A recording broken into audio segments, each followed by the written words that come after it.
तो बच्चों जो आज की क्लास रहेगी उसमें हम बात करते हैं कि जो हमारा पार्टिकल है वो अपना पार्टिकल नेचर शो करता है या वेव नेचर शो करता है। ठीक है, हमने जो अभी तक जो है 1-2 एक्सपेरिमेंट देखे थे, black body radiation, photo electric effect है, उसमें ये प्रूव हो रहा था कि जो हमारा एटम है वो as a particle nature behave करता है। ठीक है, जबकि कुछ और अदर एक्सपेरिमेंट्स किए गए हैं जो मैं अभी आपको बताऊंगी, वो ये प्रूव कर रहे थे कि हमारा जो पार्टिकल है वो हमारा वेव नेचर जो है वो प्रूव करता है। तो हमें यही देखना है आज की क्लास में, और जो है हम डी ब्रोगली हाइपोथेसिस भी आज की क्लास में कवर करेंगे, और एक जो मैं यहाँ पे आपको साथ में ही देने वाली हूँ, हेज़नबर्ग अनसर्टेनिटी प्रिंसिपल। तो बच्चों आज की क्लास काफ़ी इंपॉर्टेंट रहेगी। जिन बच्चों ने अभी तक चैनल को सब्सक्राइब नहीं किया हो, चैनल को सब्सक्राइब कर लें और साथ में जो बेल आइकन है उसको प्रेस कर लें। वीडियोज़ को ज़्यादा से ज़्यादा शेयर करें, और बच्चों वीडियो पसंद आए तो लाइक करें। अगर प्रॉब्लम आ रही तो आप मुझे कमेंट सेक्शन में ज़रूर बताएं। तो चलो स्टार्ट करते हैं। तो देखें, जो एटम था वो अगर पार्टिकल नेचर शो करता है तो हमने वहाँ पे डिस्कस किया था एज अ पार्टिकल नेचर जो शो किया था वो हमने डिस्कस किया किस फॉर्म में, ब्लैक बॉडी रेडिएशन और फोटो इलेक्ट्रिक इफेक्ट। ये हम 2 इफ़ेक्ट जो है स्टडी कर चुके, जो दोनों ही क्या बता रहे थे कि हमारा जो एटम है वो पार्टिकल नेचर शो करता है। जबकि अगर हम वेव नेचर की बात करें तो वेव नेचर जो है, वेव नेचर में यहाँ पे कुछ एक एक्सपेरिमेंट है, जैसे कि एक आप पढ़ चुके हो, इलेक्ट्रोमैग्नेटिक रेडिएशन इफेक्ट। इलेक्ट्रोमैग्नेटिक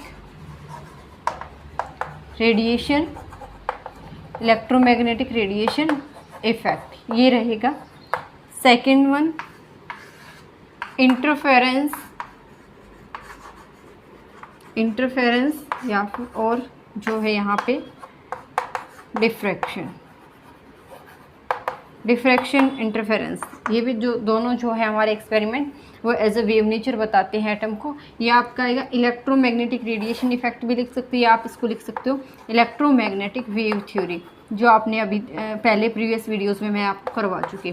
तो ये भी आपका जो है क्या देती है, वेव नेचर ही बताती है एटम का। आज हमें जो इस क्लास में देखना है वो क्या देखना, हम डबल स्लिट एक्सपेरिमेंट देखेंगे। वो डबल स्लिट एक्सपेरिमेंट क्या बोलता है वो देखना है हमें। Double slit experiment for atom. इस एक्सपेरिमेंट के अकॉर्डिंग हम ये देखेंगे कि हमारा जो एटम है वो एज अ पार्टिकल बिहेव करता है या एज अ वेव बिहेव करता है। तो हम ये स्टार्ट करते ही एक्सपेरिमेंट। देखो बच्चों, बेसिकली तो आपको जो है और भी बहुत सारे इफेक्ट्स मिल जाएंगे। जर्मन एंड डिवीजन एक्सपेरिमेंट है, वो भी हमें वेव नेचर के बारे में ही बताएगा, और पार्टिकल नेचर के भी और बहुत सारे एक्सपेरिमेंट मिल जाएंगे। बट हमारा जो मेन मोटिव है वो ये है कि हमें पहुँचना इस चीज़ के हिसाब से, यानी कि हमें जो स्टडी करना वो ये है कि ये हमारा जो एटम है पार्टिकल नेचर शो करेगा या वेव नेचर शो करेगा। तो वो देखते हैं। तो जो आपका electronic version of double slit experiment है, इसके अकॉर्डिंग आप क्या करेंगे, आप जो है 2 पार्टीशन लगा लीजिए। फॉर एग्जांपल एक बंद रूम है, ठीक है, जैसे ये रूम है, इस रूम के अंदर आप बीच में जो है 2 पार्टीशन लगा दीजिए, और इन पार्टीशंस में इस टाइप से आपने लगा दिया। ये वॉल है, ठीक है, ये क्या है, वॉल है। ये आपने 2 पार्टीशंस यूज़ किए हैं, क्लियर है बच्चों। तो यहाँ पे जो एक्सपेरिमेंट कर रहे थे electronic version of double slit का, उन भाई साहब ने क्या देखा था, उन्होंने ये देखा कि यहाँ से वो कंसिडर कर लेते हैं कि कुछ टमाटोज़ फेंक देते हैं। कुछ टमाटोज़ जो है वो यहाँ से हम डाल लेते हैं, इधर से भी डाल रहे हैं और इधर से भी डाल रहे हैं, जो कि जाकर इस वॉल को टच करेंगे।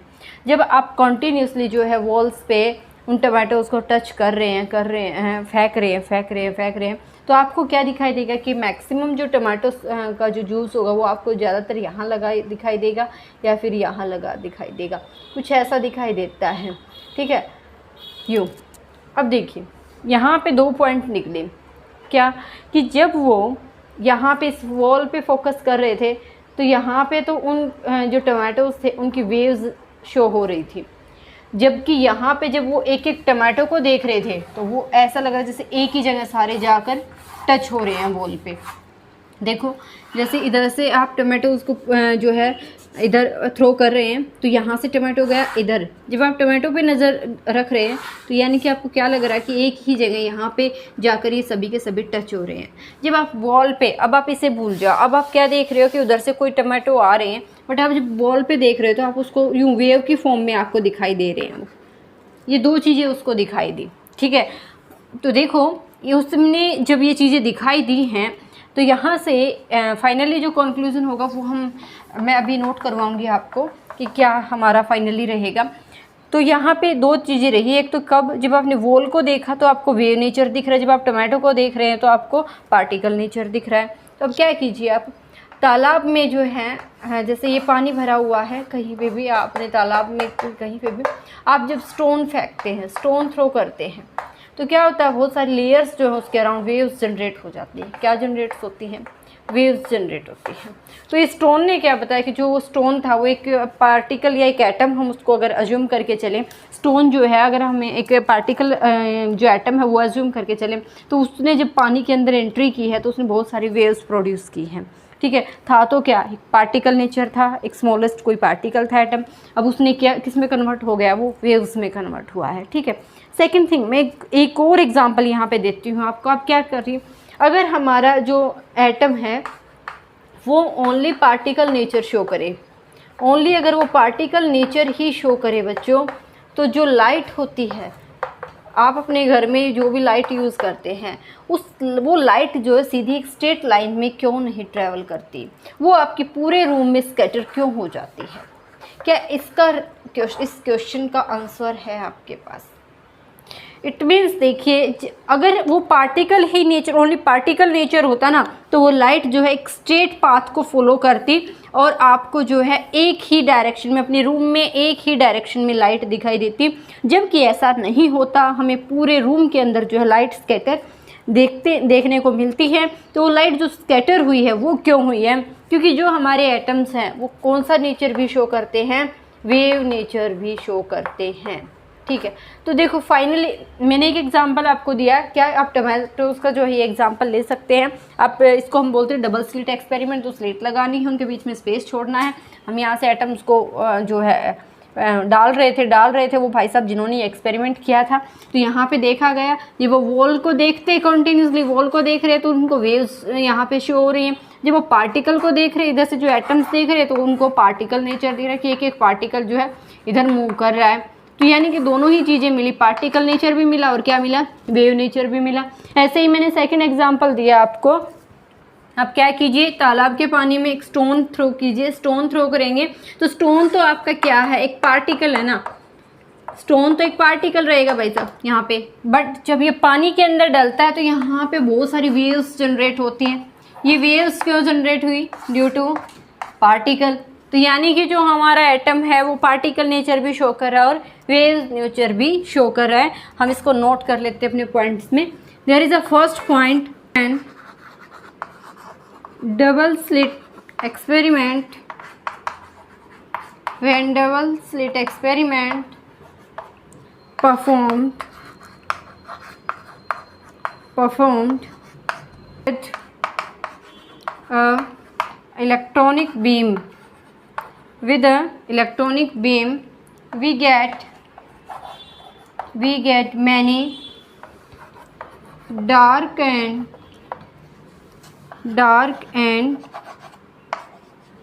bright band instead of two band।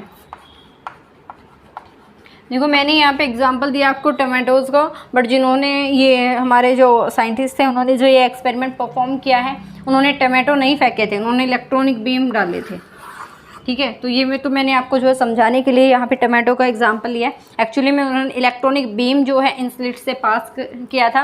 तो उन्होंने जब बॉल पे देखा तो उनको बहुत सारे डार्क और ब्राइट जो बैंड यहाँ पे एज ए वेव की फॉर्म में दिखाई दे रहे थे। बट जब वो लाइट को, उस इलेक्ट्रॉनिक बीम को देख रहे थे, यानी कि उसके पाथ जो ट्रेवल कर रहा था, जब उस पाथ को अगर वो देख रहे थे तो उनको ऐसा लग रहा है जैसे वो एक ही जगह पर जाके टच हो रहे हैं। समझ रहे हैं। तो उसने क्या कहा था कि यहाँ पे इसका जो फर्स्ट पॉइंट है डबल स्लिट एक्सपेरिमेंट का, कि उसने जब एक बीम ऑफ लाइट के साथ इसको परफॉर्म किया है तो वहाँ पे बहुत सारे डार्क और ब्राइट जो है बैंड देखने को मिले, ना कि टू बैंड्स की जगह पे बहुत सारे बैंड्स उसको वहाँ पे दिखाई दिए। तो वो सब क्या था, ये हम यहाँ पे ये प्रूव कर रहे हैं कि हमारा जो एटम है वो particle nature as well as wave nature दोनों ही में एग्जिस्ट करता है। ठीक है, now next point, this experiment repeat again with 1 by 1 electron, 1 by 1 electron again get many band. क्या किया, उसी एक्सपेरिमेंट को दोबारा से रिपीट किया उन्हीं स्लिट्स के थ्रू। अब वहाँ पे हमने पहले पॉइंट में बताया था कि बैंड यूज़ किया था इलेक्ट्रॉन्स का, बट यहाँ पे क्या किया उसने 1 बाय 1 एक एक करके इलेक्ट्रॉन्स वहाँ पे डाले उस वॉल पे, तब भी उसको क्या दिखाई दिए, बहुत सारे बैंड्स वहाँ पे दिखाई दिए। Now third point, scientist put a detector for detect the path of electron।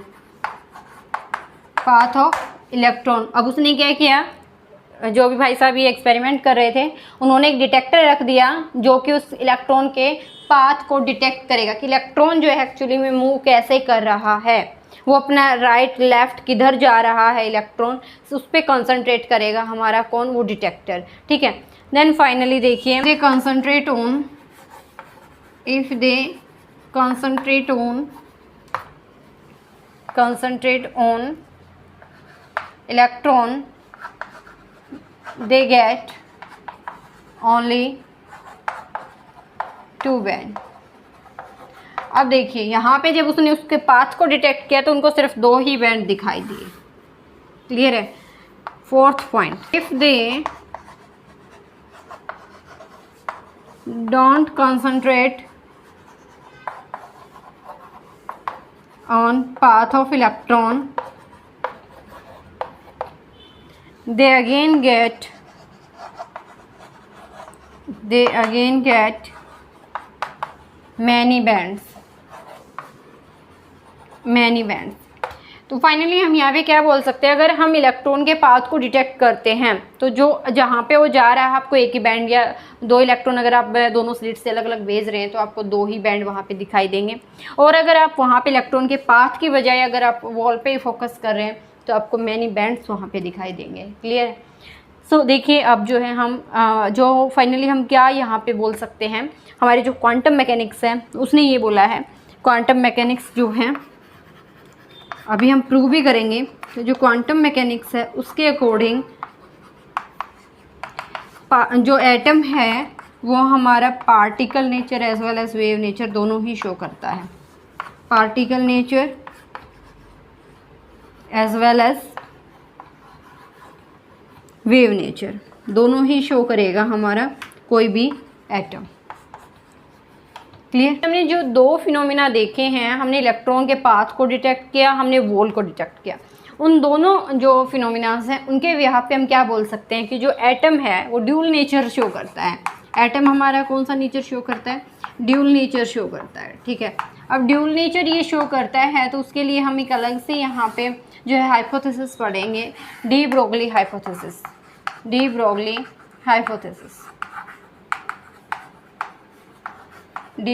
Hypothesis, या फिर हम क्या बोल सकते हैं, dual nature of atom. Dual nature of atom, ये भी हम यहाँ पे इसको बोल सकते हैं। व्हेन फोटोन बिहेव एज ए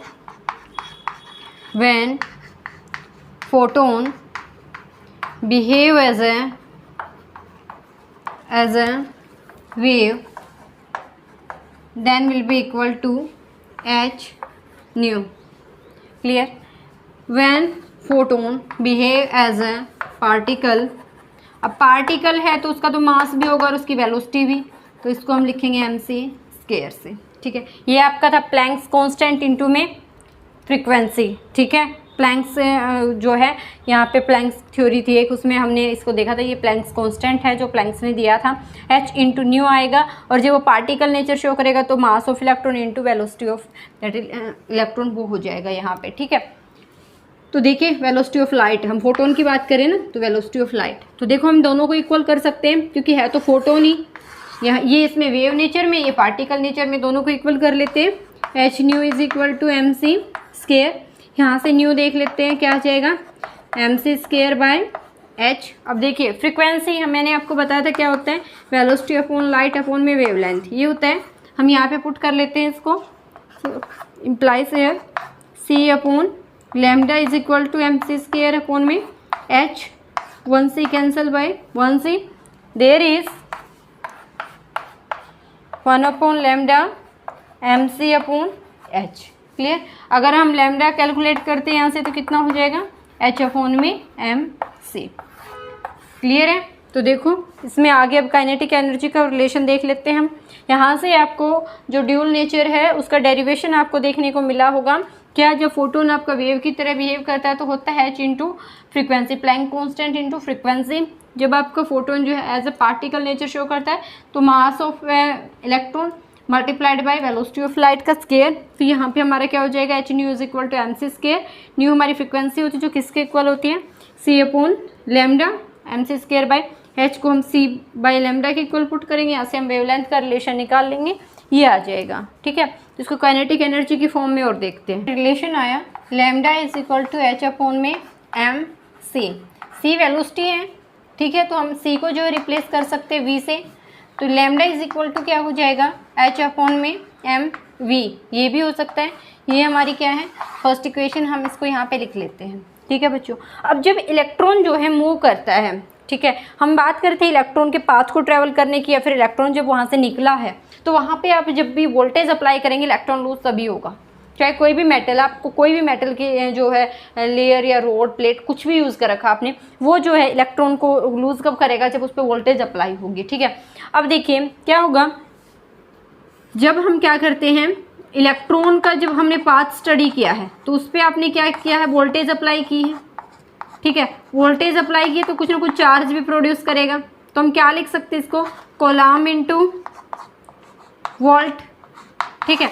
तो देखिए जो हमारे इलेक्ट्रॉन की काइनेटिक एनर्जी होगी उसको हम किस में शो करेंगे, E into v, electron volt, electron volt, ठीक है।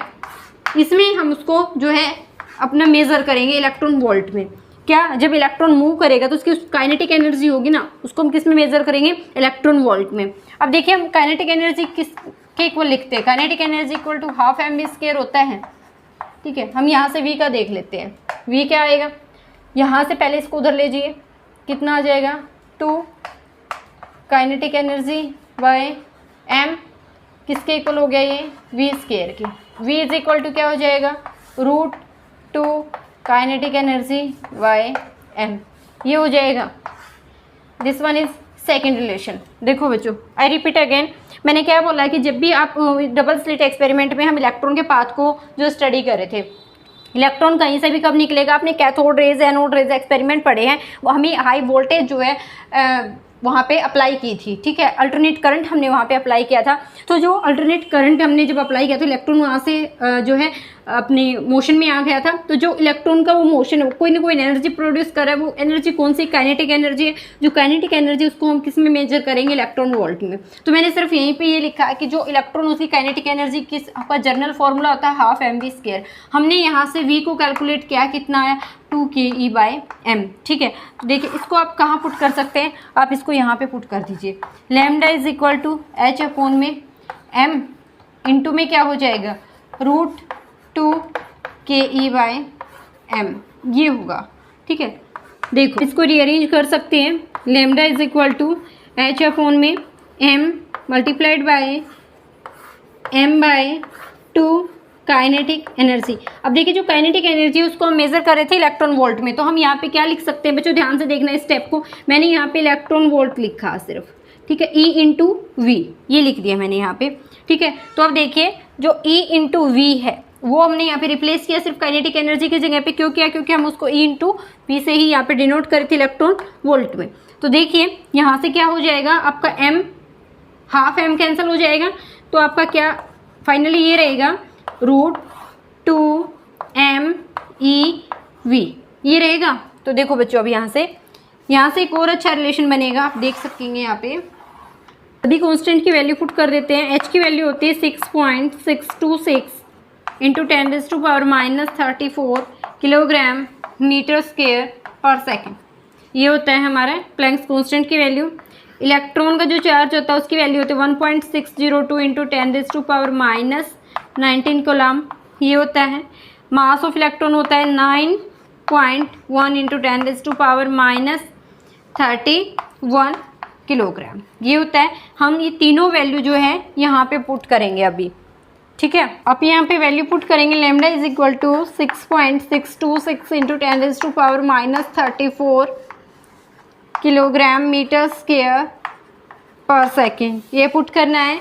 और नीचे जो है आपकी वैल्यूज़ रहेंगी वो क्या होगा, 2 into charge of electron E, that is 1.602 into 10⁻⁻19 coulomb, multiplied by mass of electron 9.1 into 10⁻⁻31 kg, multiplied by V आपकी क्या है यहाँ पे, पोटेंशियल अप्लाइड, जो भी आपने वहाँ पे वोल्टेज अप्लाई किए वो है ना potential applied, that is V, जो अभी आपका यहाँ पे ये रहता है। हमें नहीं पता है कितना वैल्यू पुट की, ये कांस्टेंट नहीं है, ये आपकी जो है वेरी करती रहेगी। तो जो आपका लैम्डा है वो फाइनली यहाँ पे आएगा 1.226 इंटू 10⁻⁻9 बाय √v, ये रिलेशन रहेगा बच्चों आपका किसका, वेवलेंथ का।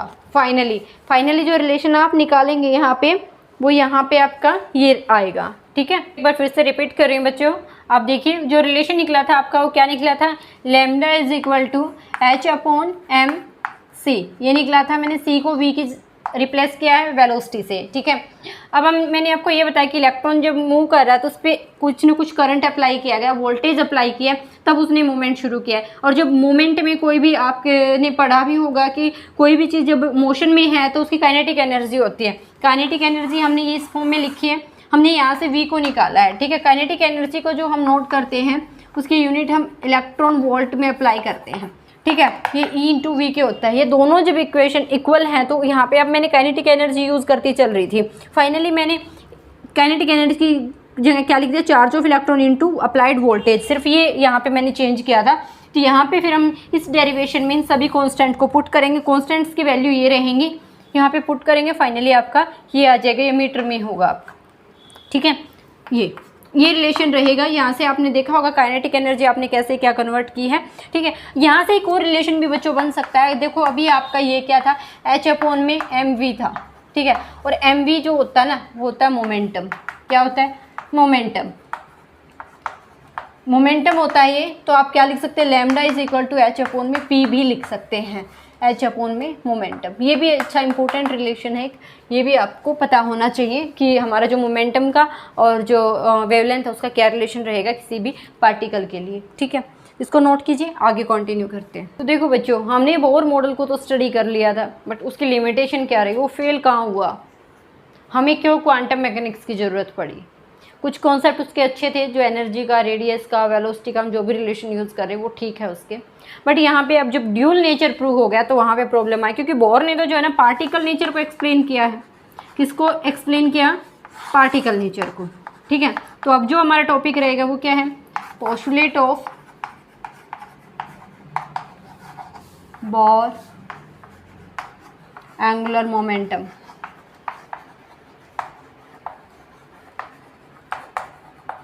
बोर की क्या कमी रही थी, कहाँ पे उसका जो है मॉडल फेल हुआ था, वो देखते हैं एक बार, ठीक है। तो देखो बच्चों, अगर हम सर्कमफेरेंस की बात करें, किसी भी ऑर्बिट की सर्कमफेरेंस की अगर हम बात करते हैं ऑफ ऑर्बिट, तो वो हम लिख सकते हैं। अगर यहाँ पे वेव नेचर के हिसाब से देखें तो n इंटू लैम्डा आएगा, और वैसे जनरली देखें तो क्या होती है 2πr होती है, ठीक है। तो देखो जो हमारे बोर थे उन्होंने किसको एक्सप्लेन किया, पार्टिकल नेचर को एक्सप्लेन किया, बट अब ड्यूल नेचर ने क्या प्रूव किया कि वेव नेचर भी देता है, ठीक है। तो यहाँ से हम इन दोनों का रिलेशन देखेंगे। देखो क्या हो सकता है, n into lambda is equal to 2πr होगा, ठीक है। लेमडा की वैल्यू हमें पता है क्या है, n इंटू एच अपॉन में m v is equal to 2πr। इसको रीअरेंज कर लेते हैं। देखो NH by MV is equal to 2πr, ये रिलेशन बना है यहाँ से। इसको रीअरेंज कर, पहले इसको रीअरेंज कैसे करते हैं वो समझिए। अगर ये क्लियर नहीं हुआ तो आप इसको आगे कैलकुलेट नहीं कर पाएंगे। देखो बच्चों हम यहाँ पे क्या करें, कॉन्स्टेंट को एक साइड ले आए, NH अपॉन में 2π किसके इक्वल हो जाएगा, MVR के। MV इधर आएगा, R 2π मैंने इधर कर लिया है, ठीक है। तो अब देखिए इसमें आगे और हम क्या कर सकते हैं, अगर हम n का रिलेशन देखें यहीं से अगर हम n का रिलेशन देखते हैं तो आप देखेंगे क्या बनेगा, n इज इक्वल टू आपका हो जाएगा 2π इंटू MVR बाय h कहाँ जाएगा, इसके डिवीज़न में जाएगा, MV ऊपर मल्टीप्लाई, सिर्फ यही लिखा मैंने, ठीक है। अब इस इक्वेशन में हम अगर क्या कर दें, ये वैल्यू पुट कर दे इस इक्वेशन की, फर्स्ट इक्वेशन की, MVR की प्लेस पे हम ये वैल्यू पुट कर देते हैं। देखना बच्चों, इस पॉइंट को ध्यान से देखना, MVR की जगह सिर्फ हम ये वैल्यू पुट कर रहे हैं यहाँ पे। तो देखिए क्या मिलेगा आपको, n is equal to 2πh into में NH अपॉन में 2π, ये रहेगा 2π से 2π कैंसिल, h से h कैंसिल, ये हो गया भाई। अब पॉइंट तो बहुत ही इंटरेस्टिंग है यहाँ पे, n is equal to n आ गया, n is equal to n, ये कैसे होते हैं, n is equal to number of waves is equal to number of orbital, ये पॉइंट आ गया यहाँ से। n is equal to n यानी कि नंबर ऑफ वेव्स जो उसने बोला वो ये बोला कि नंबर ऑफ ऑर्बिटल के इक्वल रहेगा, ठीक है। अगर हम बोर मॉडल को यहाँ पे अपने वेव नेचर पे अप्लाई करते हैं तो फाइनली ये रिलेशन निकला आपका कि जो आपका n है वो n के ही इक्वल आ जाएगा। बच्चों इतना लंबा डेरिवेशन, अगर जो बच्चे अपने कंपटीशन की तैयारी करें उनके लिए बेस्ट रहेगा, क्योंकि आपको तो हर पॉइंट का नॉलेज होना चाहिए। बाकी और जो स्टूडेंट्स हैं उनके लिए ये ज़रूरी जानना है कि बोर मॉडल जो था वो फेल क्यों हुआ था, क्योंकि उसमें जो नंबर ऑफ़ वेव्स थे वो नंबर ऑफ़ ऑर्बिटल्स के इक्वल आ गई थी। इस डेरिवेशन से हमने ये देखा। तो देखो बच्चों यहाँ पे फाइनली एक हम क्या कंक्लूजन निकाल सकते हैं। आप अगर देखो ये न्यूक्लियस है, इसके अराउंड ये फर्स्ट सेल है, नंबर ऑफ़ ऑर्बिटल तो इसका कितना है, n इज इक्वल टू 1 है, तो इसके हिसाब से इसमें नंबर ऑफ़ वेव्स भी कितनी आनी चाहिए, 1 ही आनी चाहिए, क्योंकि n is equal to n हमने अभी प्रूव किया है। तो आप एक फर्स्ट ऑर्बिटल में एक वेव कैसे ड्रॉ करेंगे, एक वेव तो हमारी ये हो जाएगी। आप इस एक वेव को इसमें ड्रॉ कैसे करेंगे, ये देखिए आप कैसे भी करके देख लीजिए। एक वेव हम कभी भी ड्रॉ नहीं कर सकते, 2 कर लेंगे, 3 कर लेंगे, बट एक वेव हम ड्रॉ नहीं कर पाएंगे अपने ऑर्बिटल्स के अंदर। तो यहाँ पे जाकर जो बोर थे वो क्या हो गए थे, फेल हो गए थे कि हमारा जो है ये वेव नेचर नहीं दे रहा था। Bohr model of an atom जो है वो ओनली पार्टिकल नेचर को एक्सप्लेन कर रहा था, वेव नेचर को एक्सप्लेन नहीं कर पाया था। ठीक है, क्यों नहीं कर पाया था वो ये यहाँ से पता लगा था हमें कि वो इसको एक्सप्लेन नहीं कर पाया। क्लियर है। Now next topic, Heisenberg uncertainty principle.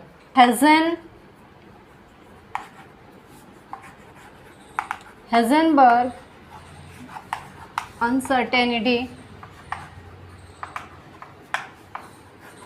principle।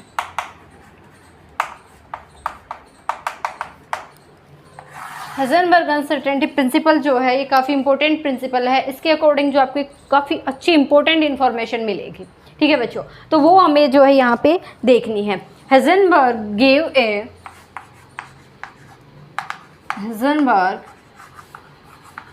gave a principle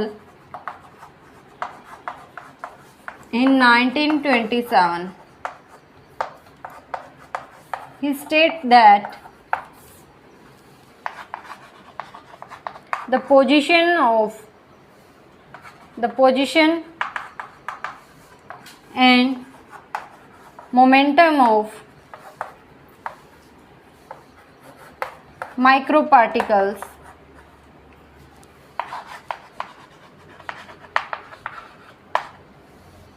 particle cannot be determined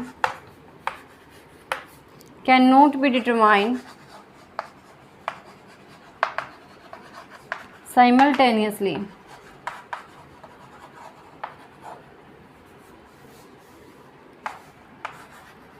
accuracy and certainty.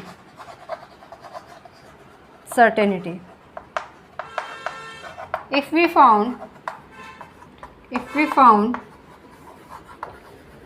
one value accurate, then other will be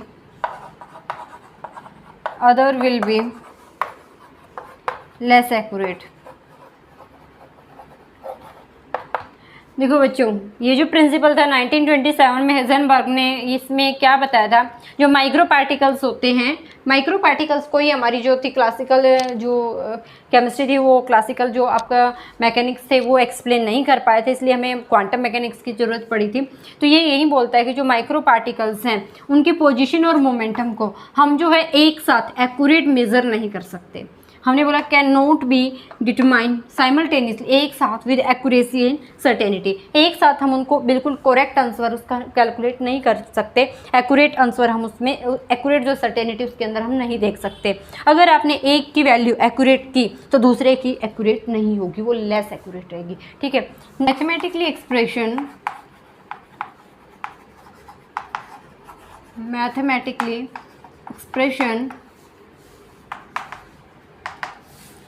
delta x into delta p x is greater than equal to h upon में 4 pi. ये relation है हमारा mathematically. There is the delta x uncertainty in position,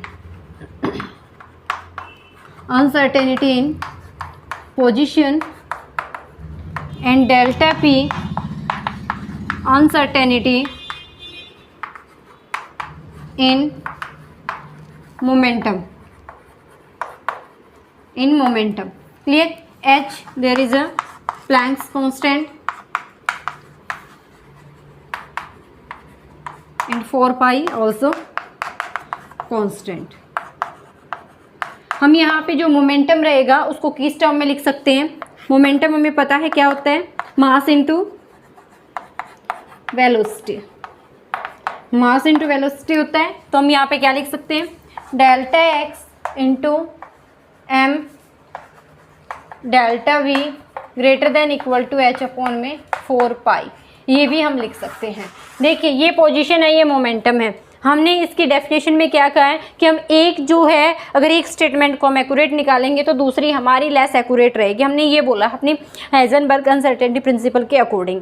तो यहाँ पे हम अभी देखेंगे कि जब अगर आप किसी भी इलेक्ट्रॉन की पोजीशन को फाइंड आउट करना चाहेंगे तो जो उसका मोमेंटम होगा वो चेंज हो जाएगा। अगर आपने उसका मोमेंटम फिक्स किया तो उसकी पोजीशन चेंज हो जाएगी। कैसे चेंज होगी वही समझना है हमें, हेज़नबर्ग प्रिंसिपल बताता क्या हमें वही देखना है। ठीक है, तो आप क्या कीजिए, फॉर एग्जाम्पल ये एरिया है, ठीक है, यहाँ पे इलेक्ट्रॉन है, हम जो है इसकी पोजीशन फाइंड आउट करने की ट्राई करते हैं। आप क्या कीजिए, जो है लेस वेवलेंथ की कोई एनर्जी डालिए इसके ऊपर, कोई भी लेस वेवलेंथ की लाइट डाल दीजिए जिसकी वेवलेंथ कम हो।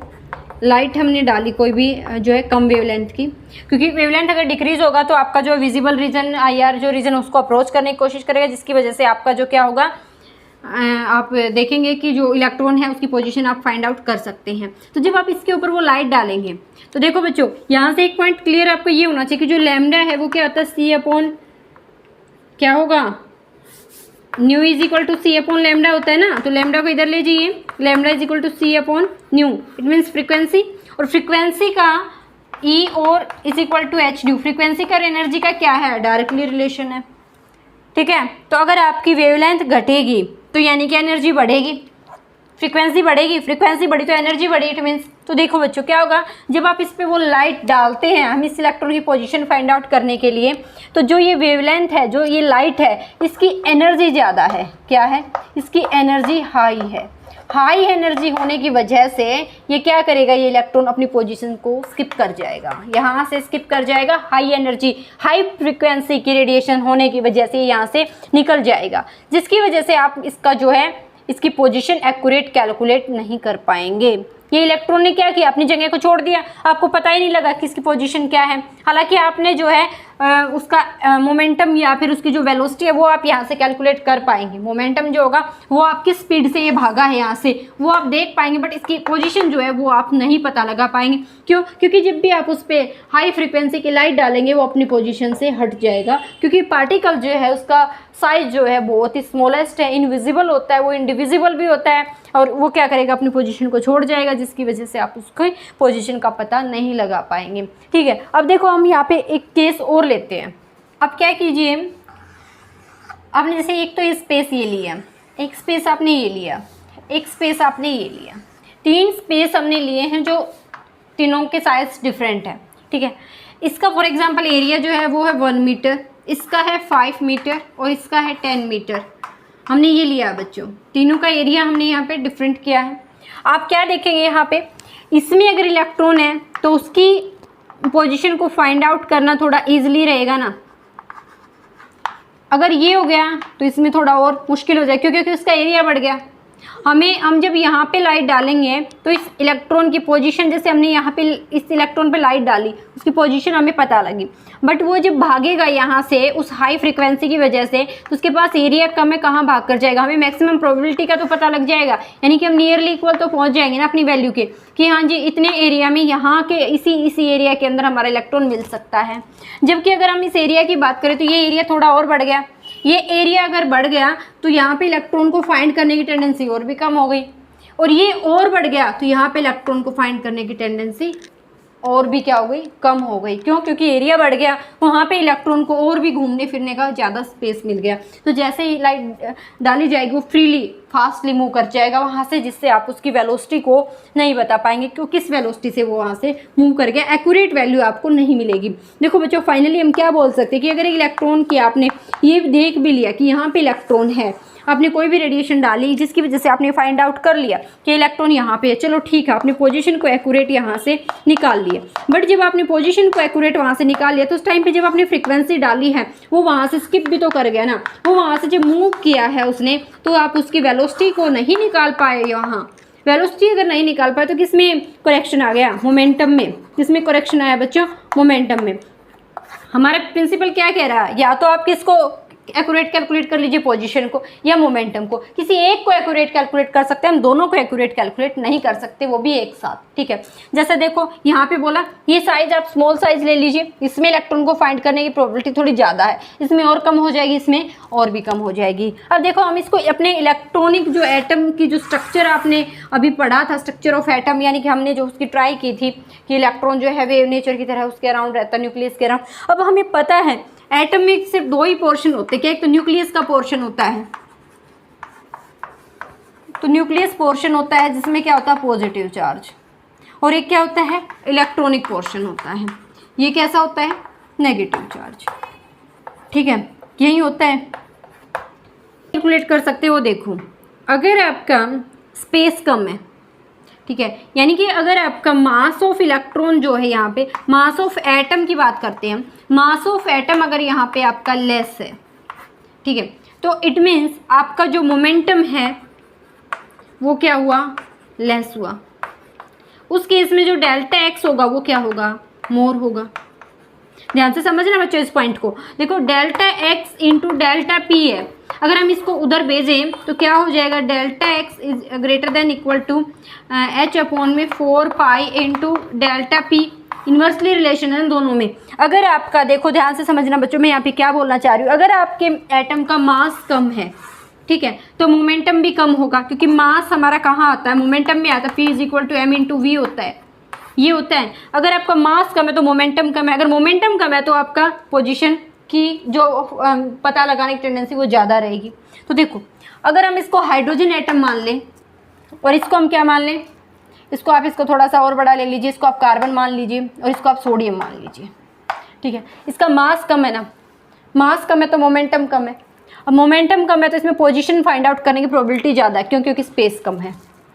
क्लियर है। अब स्पेस कम होने की वजह से यहाँ पे इसका जो पोजीशन है वो ज़्यादा मिलेगी, ज़्यादा फाइंड आउट करने की प्रोबेबिलिटी है। इसलिए जो हाइड्रोजन है ना, उसका इलेक्ट्रॉन आपको कई बार जो है न्यूक्लियस के अंदर भी एंट्री करता हुआ दिख जाता है। क्यों? क्योंकि वो जो है उसका साइज़ काफ़ी स्मॉल है और उसकी पोजीशन हम यहाँ से निकाल पाते हैं। क्लियर हुआ? जबकि उसका मास क्या है, कम, यानी कि मोमेंटम उसका एक्यूरेट हम नहीं निकाल सकते। ठीक है बच्चों, अगर यहाँ पे इससे कार्बन की हम बात करें, इसका साइज और बढ़ गया, यहाँ पे उसका मास जो है थोड़ा और ज़्यादा हो गया, यहाँ पे पोजीशन कम हो जाएगी। यहाँ पे मास अगर और ज़्यादा बढ़ गया तो यहाँ पे पोजीशन और भी कम हो जाएगी। क्लियर हुआ? ऐसे एटम से लिंक करके हम अपना हाइजेनबर्ग अनसर्टेनिटी प्रिंसिपल को यहाँ पे स्टडी कर सकते हैं। अब देखो, अगर हम फाइनली इसका निचोड़ निकालें कि एक्चुअली में हमने हाइजेनबर्ग अनसर्टेनिटी प्रिंसिपल से सीखा क्या, तो आपने यही सीखा है बच्चों कि जितना ज़्यादा अगर मास बढ़ेगा तो उतना ही पोजीशन आप एक्यूरेट नहीं निकाल पाएंगे, और जितना ज़्यादा मास कम होगा ना उतना ही आप इलेक्ट्रॉन को पकड़ बना पाएंगे, इलेक्ट्रॉन को आप पोजीशन बता पाएंगे। जैसे हाइड्रोजन को जो है हम कई बार क्या बोल देते हैं, न्यूक्लियस की तरह भी वर्क करता है हाइड्रोजन। क्यों? क्योंकि इसके इलेक्ट्रॉन की कई बार टेंडेंसी हो जाती है कहाँ, न्यूक्लियस के अंदर पाने की। ठीक है, तो ये था आपका क्या, हाइजेनबर्ग अनसर्टेनिटी प्रिंसिपल। यहाँ से आपके स्टार्ट होंगे अब क्या, क्वांटम नंबर, क्वांटम मैकेनिक्स यहाँ से अब हमारी स्टार्ट होने वाली है बच्चों, जो काफ़ी इंटरेस्टिंग टॉपिक हमारे केमिस्ट्री का। बच्चों वीडियोज़ पे ऐसे ही बने रहिए, और अगर आपको कोई प्रॉब्लम है प्लीज़ मुझे कमेंट सेक्शन में ज़रूर बताएं, और वीडियोस को लाइक करें, ज़्यादा से ज़्यादा शेयर करें, और जिन बच्चों ने चैनल को सब्सक्राइब नहीं किया चैनल को सब्सक्राइब कर लें, और साथ में बेल आइकन को प्रेस कर लें।